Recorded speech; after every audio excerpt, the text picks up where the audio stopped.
Hello students, Jinali Shah welcomes you all on behalf of Saraswati International Academy. Students, we are doing revision and today we will study the revision part 4 of the chapter Molecular Basis of Inheritance. Students, in the previous video we have studied regarding the process of transcription. Now, the transcription, in the process of transcription, we know that the molecule of the mRNA is formed from the molecule of the DNA. We know that.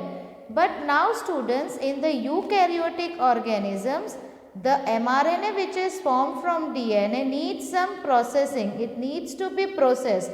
So, how that processing occurs, we will study in today's video. So, our today's first topic is RNA processing. In bacteria, since the mRNA does not require any processing to become active, and also since transcription and translation takes place in same compartment, as there is no separation of cytosol and nucleus in bacteria, many times translation can begin much before the mRNA is fully transcribed. So, when we talk about prokaryotes or when we talk about the bacteria, in them DNA में से जो mRNA बना उसका कोई processing की require नहीं है. The DNA में से जो डायरेक्टली एमआरएनए बना that is active. Okay. And दूसरा कि प्रोकैरियोट्स में या बैक्टीरिया में ट्रांसक्रिप्शन एंड ट्रांसलेशन एक ही कंपार्टमेंट में होता है. प्रोकैरियोट्स में ट्रांसक्रिप्शन एंड ट्रांसलेशन एक ही प्लेस पे होता है, because in prokaryotes there is no basically separation between the cytosol and nucleus. So, as transcription and translation occurs at the same compartment, it may happen that translation may begin before the complete mRNA chain is fully transcribed. पूरे transcription complete होने से पहले ही translation का process start हो सकता है in the prokaryotes. Consequently, the transcription and translation can be coupled in bacteria. But in eukaryotes, there are two additional complexities. But ये process eukaryotes में possible नहीं है. पहला reason ये है कि transcription and translation दो different places में होता है. Transcription होता है nucleus में and translation होता है in the cytoplasm. Why transcription occurs in nucleus? Because DNA nucleus में located है and it is the from the DNA the mRNA will be formed. So ये जो mRNA का formation है वो कहाँ पे होता है? It occurs in the nucleus. And translation, that is the process of protein synthesis. ये protein synthesis का जो process है वो कहाँ पे होता है? This process occurs in the cytoplasm. Why it occurs in cytoplasm? Because the protein synthesis occurs on the ribosomes and ribosomes are located in the cytoplasm. So जो mRNA बनी nucleus में that needs to be transported into the cytoplasm. But directly जो DNA में से mRNA बना उसका transportation possible नहीं है. उसमें certain changes लाने पड़ेंगे. क्यों चेंजेस लाने पड़ेंगे? क्योंकि mRNA बना है न्यूक्लियस में, उसको आना है किधर पे? In the cytoplasm. So cytoplasmic enzymes जो होती है वो mRNA को डिग्रेड कर सकती है. So to prevent it from degradation it requires processing. And दूसरा जो यूकैरियोटिक mRNA बनता है डीएनए में से उसमें बहुत सारे ऐसे यूनिट्स है कि जो पर्टिकुलरली उसका एक्सप्रेशन नहीं होगा. सो ऐसे मॉलिक्यूल्स का भी रिमूवल ज़रूरी है. What is that? We will see that. There are at least 3 RNA polymerases in nucleus in addition to RNA polymerase found in organelles. So organelles के अलावा न्यूक्लियस में 3 डिफरेंट टाइप्स के RNA पॉलीमरेज है. There is a clear cut division of labour. ये 3 RNA का division of labour यानी they are associated with 3 different kinds of function that can be seen. The RNA polymerase 1 transcribes the rRNA. Now see students, each and every RNA molecule, whether it is tRNA, that is transfer RNA, rRNA, that is ribosomal RNA, or mRNA, that is messenger RNA, कोई भी RNA का formation DNA में से ही होगा. Who will form the RNA? It is always formed through the process of transcription. तो ये तीनों तीन RNA बनाने के लिए 3 different types of RNA polymerase enzymes are found in eukaryotes. So RNA polymerase 1 जो है वो किसका ट्रांसक्रिप्शन करती है? rRNA का. 28S, 18S and 5.8S. The RNA polymerase 3 is responsible for transcription of tRNA. जो polymerase 3 है वो किसका ट्रांसक्रिप्शन करती है? tRNA का. Along with the 5S rRNA and snRNA, which are small nuclear RNA. Whereas the RNA polymerase 2, it transcribes the precursor of mRNA.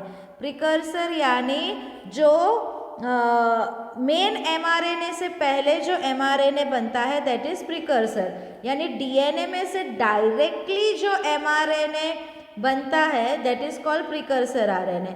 अभी ये RNA directly, ये mRNA डायरेक्टली ट्रांसलेशन में यूज़ नहीं होगा, उसका प्रोसेसिंग होना ज़रूरी है.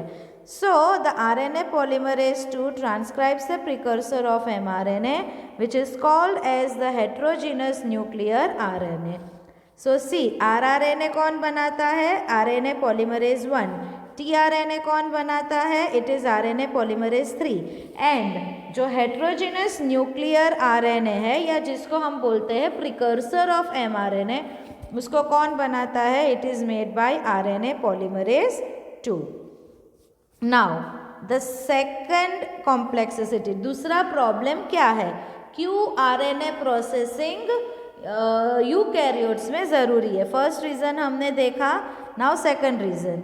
The second complexity is that primary transcripts contains both exons and introns and are non-functional.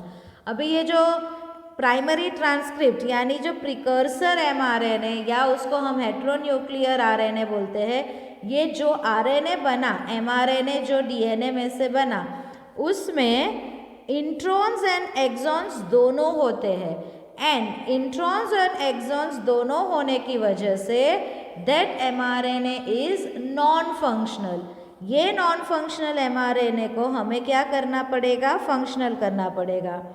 Hence it is subjected to a process called splicing, where introns are removed and exons are joined in a definite order.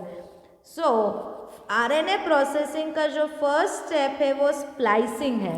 सी जो precursor mRNA बनता है वो mRNA के पास introns भी होते हैं and exons भी होते हैं.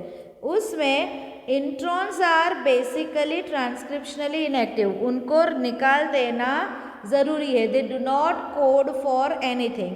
whereas exons are something which are coding for some amino acids. So introns को रिमूव करना ज़रूरी है. सो दैट प्रोसेस, सपोज ये पूरा mRNA है, राइट? ये इंट्रॉन है, ये एक्सोन है, फिर से इंट्रॉन है, फिर से एक्सोन है, फिर इंट्रॉन है.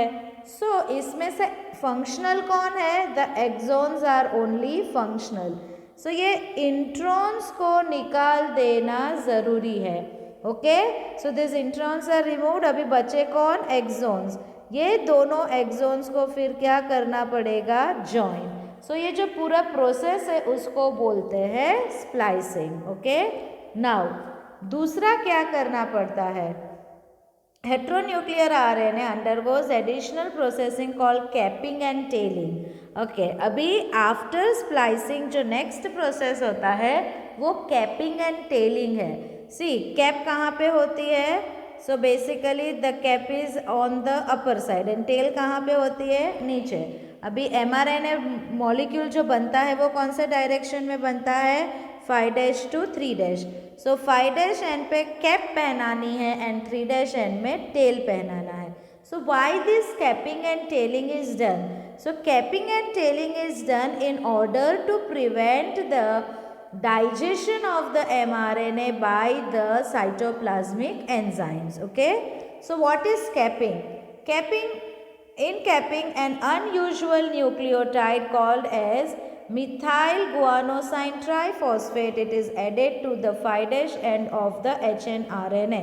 So at the 5' end of the hnRNA, there will be the additions of the nucleotide called as the methyl guanosine triphosphate.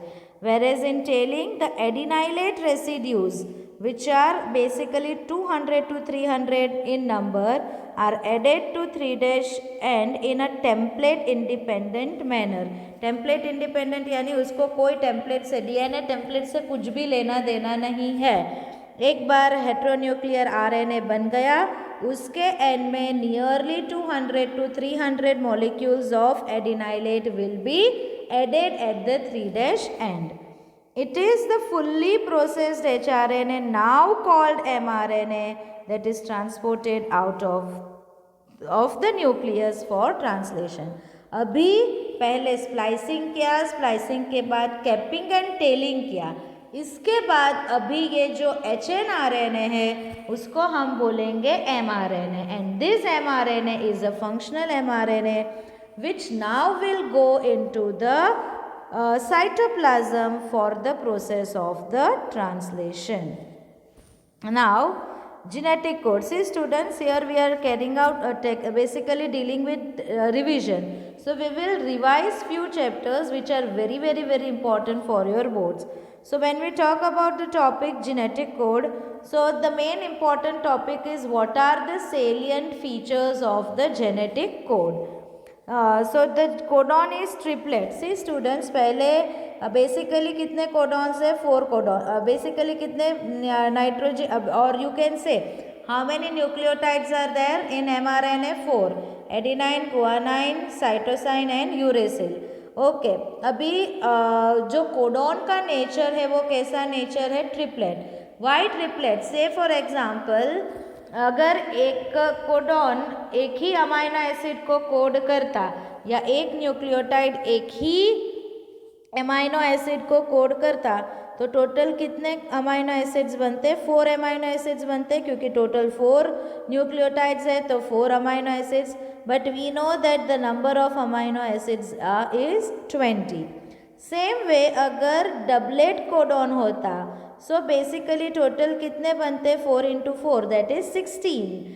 So 16 codons are not enough to code for 20 amino acid, and then they found out that the combination of 3 nucleotides will form a codon, and this combination of 3 nucleotide is called as triplet codon. So ऐसा करने से कितने codons मिले? 64 codons मिले.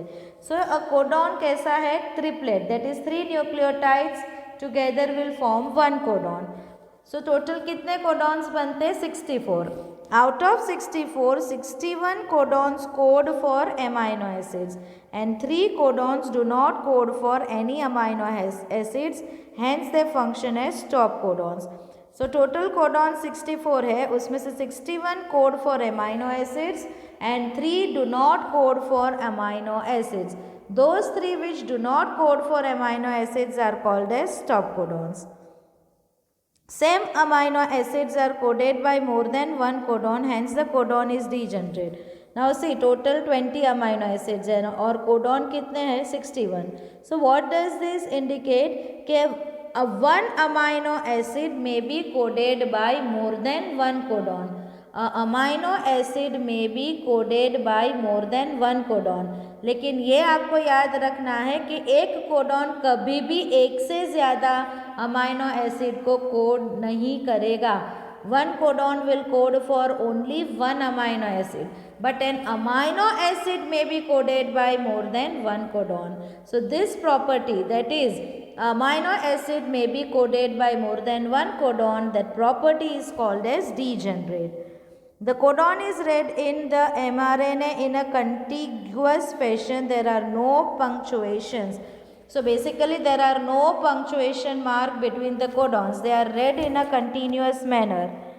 The code is universal. Universal यानी in each and every organisms, that is from microbes to human beings, a codon will code for the same amino acid. अगर AUG methionine को code कर रहा है तो वो AUG ह्यूमंस में भी मिथियोनिन को कोड करेगा, बैक्टीरिया में भी मिथियोनिन को कोड करेगा, प्लांट्स में भी मिथियोनिन को कोड करेगा.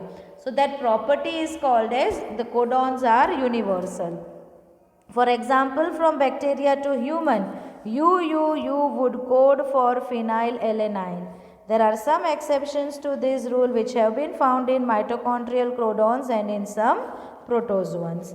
Now next property is AUG has dual functions. Dual यानी दो रोल प्ले करते हैं. One is it codes for methionine. So first role क्या है कि वो AUG किसको कोड करता है, एक अमाइनो एसिड को कोड करता है, that is methionine, and it also act as the initiator codon. So this AUG also act as the initiator codon. Initiator यानी start codon. Start codon यानी ये प्रोटीन सिंथेसिस के प्रोसेस को start करेगा. UAA, UAG and UGA are stop और terminator codons. अभी ये तीन codon UAA, UAG and UGA, they are called as stop codons. Why are they called as stop codons? क्योंकि ये कोडॉन्स जब भी mRNA मॉलिक्यूल पे आएंगे, it indicates the process of protein synthesis will stop. क्यों प्रोटीन सिंथेसिस का process stop हो जाएगा? क्योंकि ये तीन कोडॉन कोई भी अमाइनो एसिड को कोड नहीं करता. As they do not code for any amino acid, so there will be the or you can say the entry of the new amino acids in the polypeptide chain will stop, and hence they are called as terminator codon. And ये codon का दूसरा नाम है nonsense codon. The terminator codon or stop codons are also called as nonsense codon. Why are they called as nonsense codon? Because they do not code for any amino acid. ये codon का कोई sense ही नहीं है कि कुछ किसी को भी वो कोड नहीं करता, इसीलिए they are also called as nonsense codon. So these are some of the features of the genetic code. Now we are going to study the process of translation.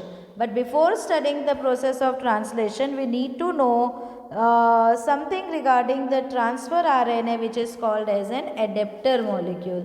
क्योंकि see, translation is a process of protein synthesis. Protein किस क्या बनता है? Protein is a polymer of amino acid. So there must be some molecule जो amino acids को transfer कर सकता है and will carry out the synthesis of the protein. So those molecules which transfer the amino acid molecules are called as the transfer RNA, or in short tRNA.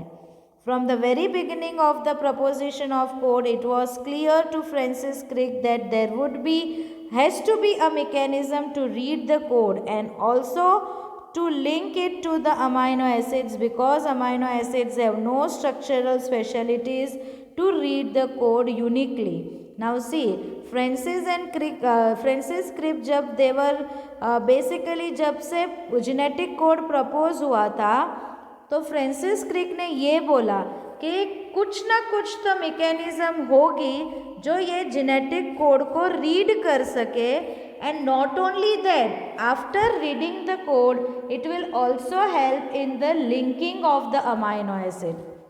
Francis Crick ने क्या बोला कि ऐसा कोई वे होना चाहिए जिससे जो mRNA के ऊपर जेनेटिक कोड है वो रीड हो सके, and not only reading but वो जो कोड है और वो जो मैकेनिज्म है वो क्या कर सके, अमाइनो एसिड के साथ लिंक कर सके. अभी फ्रांसिस क्रिक ने ऐसा क्यों सोचा? उन्होंने ऐसा इसलिए सोचा बिकॉज अमाइनो एसिड खुद के पास ऐसी कोई स्पेशलिटी नहीं है कि वो जेनेटिक कोड को रीड कर सके. अमाइनो एसिड के पास ऐसी कोई वे या ऐसा कोई प्रॉपर्टी नहीं है कि खुद बर खुद वो कोड को रीड कर सके. So as amino acid can not read the code, there has to be some mechanism which reads the code as well as link it to the amino acids. He postulated the presence of an adapter molecule that would on one hand read the code and on other hand would bind to the specific amino acid. So Francis Crick ने एक assume किया, एक postulate दिया कि कोई एक ऐसा adapter molecule है जो जेनेटिक कोड को रीड भी करेगा एंड उसके अलावा वो अमाइनो एसिड के साथ बाइंड भी करेगा. So the tRNA then called sRNA or you can say soluble RNA was known before the genetic code was postulated. So before the proposition of the genetic code, the structure called as tRNA molecule was already known. But at that time that tRNA molecule was called as soluble RNA. However, its role as an adapter molecule was assigned much later. See, genetic code का proposition से पहले ही tRNA discover हो चुका था. But that tRNA plays the role of an adapter was known much later. Now, structure of tRNA. tRNA has an anticodon loop that has the bases complementary to the code and it also has an amino acid acceptor end to which it binds to the amino acid. So basically tRNA का structure कुछ clover leaf जैसा होता है. So क्या बोला कि tRNA के पास anticodon loop है. So ये anticodon loop है. ये anticodon loop पे 3 न्यूक्लियोटाइड के sequences है. These 3 sequences, say for example AUG एक कोडॉन है, ये AUG का कॉम्प्लीमेंट्री कोडॉन क्या होगा? It will be UAC. सो यहाँ पे say for example UAC है. सो ये जो UAC है वो किसको ढूंढ लेगा? AUG को. Now AUG codes for what? Amino acid called as methionine. So अभी ये वाला जो एंड है tRNA का, इसको अमाइनो एसिड एक्सेप्टर एंड बोलते हैं क्योंकि यहाँ पे amino acid at this region the amino acid will bind. So यहाँ पे कौन सा अमाइनो एसिड बाइंड हो जाएगा? Methionine. So this particular tRNA molecule with the help of its anticodon, it finds its codon and bring the required amino acids. So the sequence of the 3 nucleotides on the mRNA is called codon and the sequence of the 3 nucleotides on the anticodon loop of the tRNA is called as anticodon. So tRNA के पास एक anticodon loop है कि जहाँ पे जो 3 nucleotide के basis है, there is a sequence of 3 nucleotide bases whose sequences are complementary to the codon and it also has an amino acid acceptor end जो किसके साथ bind कर लेगा? amino acids. tRNA are specific for each amino acids. Each tRNA will जितने basically codons है उतने ही tRNA molecule होंगे. For initiator, there is a specific tRNA referred to as initiator tRNA. Protein synthesis को start करने के लिए एक special tRNA molecule है एंड ये tRNA को बोलते हैं initiator tRNA. There are no tRNAs for stop codons. जो स्टॉप कोडॉन्स है, जो कोई भी अमाइनो एसिड को कोड नहीं करने वाले हैं, उनके लिए कोई भी tRNA मॉलिक्यूल नहीं है. The secondary structure of tRNA has been depicted that looks like a clover leaf. So the structure of the tRNA molecule is like a clover leaf structure.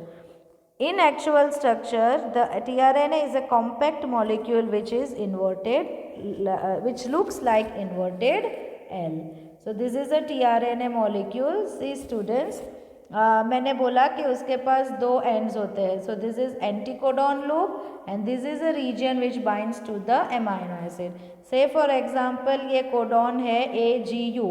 Now this AGU codes for what? It codes for serine. Okay. So ये AGU को कौन read कर देगा? तो anticodon loop पे 3 nucleotide basis है जिसको बोलते हैं एंटीकोडॉन. सो UCA ये AGU को फाइंड करके सीरिन मॉलिक्यूल को लेकर आएगा. फिर टेम्पररी ये tRNA मॉलिक्यूल और ये जो कोडॉन है mRNA पे वो बाइंड हो जाएंगे. तो that is the structure of the tRNA which is the adapter molecule. Now the process of translation. So what is translation? सिर्फ एक सेंट्रल डोगमा का प्रिंसिपल है कि कौन सा प्रिंसिपल है, डीएनए। डीएनए का ट्रांसक्रिप्शन होगा तो क्या बनेगा, एमआरएनए बनेगा। एंड एमआरएनए का ट्रांसलेशन होकर क्या बनेगा, proteins. Okay, so DNA to mRNA it is called as the transcription, and mRNA to proteins it is called as the translation. Okay, so this is a central dogma, this is the main principle of the molecular biology. Translation refers to the process of polymerization of the amino acids to form polypeptide. So based on the sequence of the codon on the mRNA, different amino acids get associated, they get linked by the peptide bond and results in the formation of the proteins. So this process of protein synthesis is called as the translation. The order and sequence of the amino acids are defined by the sequence of the bases on the mRNA. Now what would be the sequence of amino acid in a protein, or what would be the order of the amino acid? It will be decided by the sequence of the bases which are found on the mRNA. The amino acids are joined by a bond which is known as peptide bond. Formation of peptide bond requires energy. Therefore, in the first phase itself, amino acids are activated by the presence of ATP and linked to their cognate, which is called as associated tRNA, a process commonly called as charging of tRNA or amino acylation of the tRNA to be more specific. Now, proteins is nothing but it is a polymer of amino acids, and between the amino acid what will be form, bond form होगा, कौन सा, peptide bond. ये peptide bond बनाने के लिए large amount of energy is required. So पहले stage में ही क्या होता है कि जब एमाइनो एसिड्स एक्टिवेट होते हैं किसके प्रेजेंस में, एटीपी के प्रेजेंस में, and this amino acids which are activated in the presence of ATP, now those amino acid will be linked to their associated tRNA. Okay, amino acids first of all will be activated in the presence of the ATP molecule and then they will be linked to their associated tRNA. And ये जो process है इसको बोलते हैं charging of tRNA. What is charge tRNA? A tRNA which is carrying the amino acid is called as charged tRNA, and a tRNA without amino acid is called as uncharged tRNA.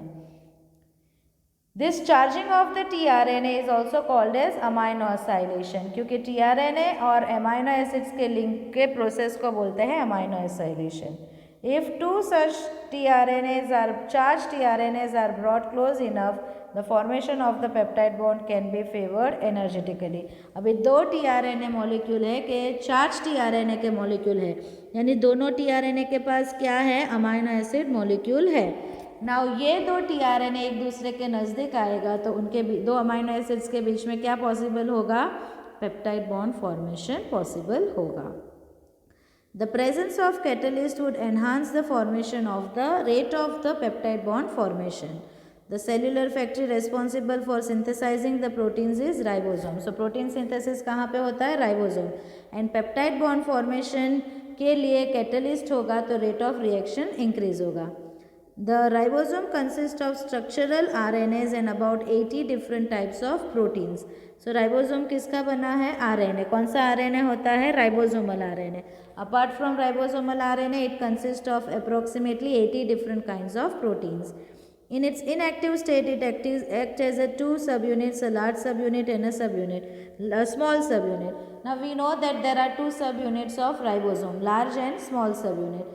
Normally जब cell protein synthesis नहीं कर रहा होता है तो ये दोनों सब यूनिट्स एक दूसरे से सेपरेट होते हैं।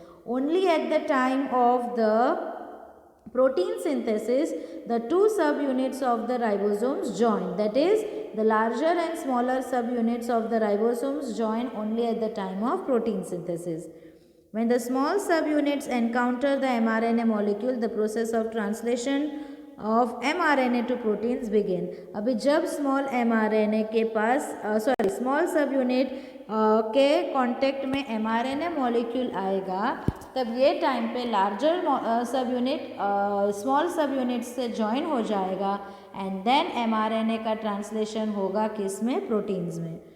There are two sites in large subunits for the subsequent amino acids to bind and thus to be close enough to each other for the formation of peptide bond. Now actually हमने detail में study किया था जब ये chapter study कर रहे थे कि there are basically 3 sites in the ribosomes, exit site, peptidyl site and A site. So A side पे अमाइनो एसिड आएगा, पी साइड पे पेप्टाइड बॉन्ड फॉर्म होगा and E site is the exit side के जहाँ पे से अनचार्ज tRNA molecule remove होगा. लेकिन आपकी बुक में ऐसा लिखा है, यू नीड टू रिमेंबर कि लार्ज सब यूनिट में 2 साइट होती है एंड 2 साइट पे अमाइनो एसिड मॉलिक्यूल आएंगे एंड वो अमाइनो एसिड्स के बीच में पेप्टाइड बॉन्ड फॉर्मेशन होगा. नाउ मैंने बोला कि पेप्टाइड बॉन्ड फॉर्मेशन के लिए एनर्जी चाहिए एंड दूसरा अगर कैटलिस्ट होगा तो ये रेट ऑफ रिएक्शंस इजी होगा. So who act as the catalyst? The ribosomes also act as the catalyst. सो राइबोसोम सिर्फ प्रोटीन सिंथेसिस का काम नहीं करता है, वो कैटलिस्ट का भी काम करता है. Example, the 23S rRNA in bacteria is enzyme called as ribozyme. So the ribosome के पास स्ट्रक्चरल RNAs होते हैं and apart from that say for example जो राइबोसोम के अंदर जो 23S rRNA है बैक्टीरिया का, it act as an enzyme and when ribosome act as enzyme it is the, so basically RNA is acting as what? It is acting as an enzyme. And when RNA act as enzyme, it is called as ribozyme. And this helps in the formation of the peptide bond. A translational unit in mRNA is a sequence of the RNA that is flanked by the start codon and stop codons and codes for polypeptide. अभी ये mRNA में translational unit होता है. सो translational unit के बीच में क्या होता है, जो कोड्स होते हैं, ये कोड्स किसके लिए कोड करते हैं? प्रोटीन्स के लिए, और यू कैन से दे code for amino acids. Okay, ये जो रीजन है कोड वाला, उसके पहले साइड पे क्या होता है? स्टार्ट कोडॉन है एंड उसके एंड में क्या होता है? स्टॉप कोडॉन है. So this is a complete translational unit के फ्लैंक्ड यानी उसके बीच आइदर साइड्स पे क्या है? स्टॉप कोडॉन है एंड स्टार्ट कोडॉन है एंड बीच में क्या है? There is a sequence which is coding for the polypeptide. And mRNA has also some additional sequences that are not translated and are referred to as untranslated regions. Okay, mRNA molecule पे पास untranslated regions भी होते हैं जिनका translation नहीं होगा. से for example हमने capping और टेलिंग किया, सो जो कैप्स है और जो टेल है उनका ट्रांसलेशन होगा नहीं. And these UTRs are present both at 5' end, that is before the start codon, and at 3' end, that is after the stop codon. They are required for efficient translation process. For initiation, the ribosomes bind to the mRNA at the start codon that is recognized by the only initiator tRNA. सो अभी जैसे हमने study किया था transcription, जिसमें initiation phase है, elongation phase है, termination phase है, same phases are seen in translation. So यहाँ पे क्या होता है? पहला स्टेप होता है इनिशिएशन. इनिशिएशन के टाइम पे राइबोसोम mRNA के साथ बाइंड करेगा, कहाँ पे? स्टार्ट कोडॉन के पास, and then this start codon is recognised only by the initiator tRNA. The ribosome proceeds to the elongation phase of the protein synthesis. During this stage, complex composed of amino acids linked to tRNA sequentially bind to the appropriate codon in the mRNA by forming the complementary base pairs with the tRNA anticodon. अभी यहाँ पे ये mRNA है, मैं mRNA पे से for example second codon AUG है. ये AUG किसको कोड करेगा? मिथियोनिन को. अभी ये tRNA जो होगा उसके पास क्या होगा? UAC होगा. ये जो tRNA है, ये tRNA के पास क्या होगा? मिथियोनिन अमाइनो एसिड होगा. नाउ ये दोनों, ये tRNA और ये जो नाइट्रोजिनस बेस है on the mRNA being complementary to each other, उनके बीच में टेम्पररी हाइड्रोजन बॉन्ड्स बनेंगे. So tRNA binds temporarily with the mRNA. Okay, the ribosomes move from codon to codon along the mRNA. So the ribosomes का movement होगा from one codon to next. Amino acids are added one by one, translated into polypeptide sequences dictated by the DNA and represented by mRNA. See, जो DNA basically mRNA ने ही proteins बनाया है, लेकिन mRNA ने खुद ने protein नहीं बनाया. mRNA कैसे बना? So that mRNA is form from DNA. So protein बनने की ब्लूप्रिंट किसके पास है? DNA. बट DNA खुद प्रोटीन्स को नहीं बनाता है. सो वो अपनी ब्लूप्रिंट किसी और को देता है. वो किसको देता है? mRNA. And this mRNA then adds one amino acids one by one and results in the formation of proteins. At the end, a release factor binds to the stop codon, terminating translation and releasing the complete polypeptide chain from the ribosome. So at the end, जब stop codon आ जाएंगे तो वहाँ पे release factor आ जाएगा. वो release factor आएगा किसके साथ बाइंड कर देगा? stop codon के साथ, which indicates the translation process will stop and then from the ribosome the polypeptide chain will be released. So that is regarding the translation. Now we have studied regarding the Human Genome Project. Human Genome Project उसको mega project बोला गया था and it was the main project के जहाँ पे पूरा human genome का sequencing किया गया. So there were certain goals of Human Genome Project. So what are the goals? Identify all the approximately 20,000 to 25,000 genes in human. Determine the sequences of 3 billion chemical base pair that make up the human DNA. Human DNA में 3 billion base pairs है. ये 3 billion base pair का sequence study करना. Then store this information in databases. Improve the tools for data analysis. Transfer the related technologies to other sectors such as industries. And address the ethical, legal and social issues that may arise from the project. So these were some of the goals of the Human Genome Project. Apart from goals, there were certain features of human genome. Human genome के certain characteristics है. So which are the certain characteristics of human genome? The human genome contains 3164.7 million base pairs.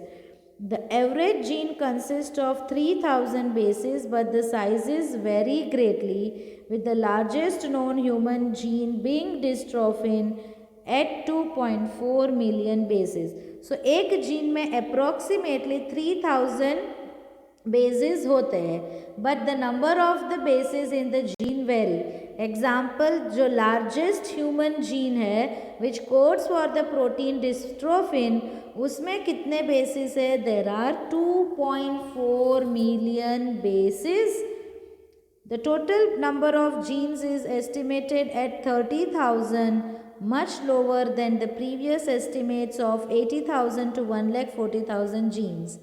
Almost all, that is 99% nucleotide bases are exactly same in all people. See, total कितने genes है? It was nearly 30,000. But ये 30,000 तो ऐसा था कि पहले तो ऐसा माना जाता था कि ह्यूमंस में 80,000 to 1,40,000 जीन्स है. But after studying human genome it was found out that nearly there are 30,000 genes. And ये जो जीन्स है it is almost similar in 99.9%.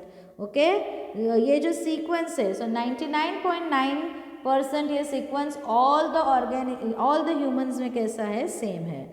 The functions are unknown for about 50% of the discovered gene. अभी जितने genes discover किए गए हैं उसमें से 50% genes का क्या function है अभी तक जाना नहीं गया है. Only less than 2% of the genome codes for proteins. Okay, बहुत सारी genes study की गई है लेकिन उसमें से सिर्फ 2% of the genes are coding for the proteins. Repeated sequence make up a very large portion of the human genome. Human genome के अंदर nucleotides का sequence repeat होता है. So this repeated sequence is the major part of the human genome. Repetitive sequences are stretches of the DNA that are repeated many times, sometimes 100 to 1000 times. They are thought to have no direct coding functions, but they shed light on the chromosome structure, dynamics and evolution. अभी ये जो repetitive sequences होते हैं DNA के, वो many times repeat होते हैं, approximately 100 to 1000 times.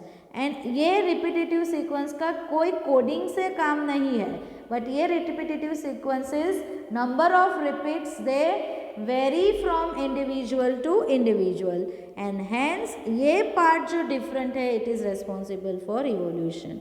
Chromosome number 1 has most genes, that is 2968, and the Y has fewest, that is 231 genes.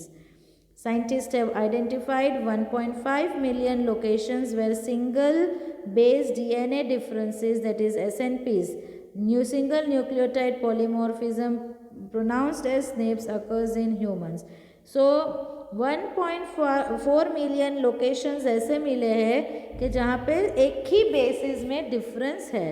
This information promises to revolutionise the process of the finding chromosomal locations for disease associated sequences and tracing the human history.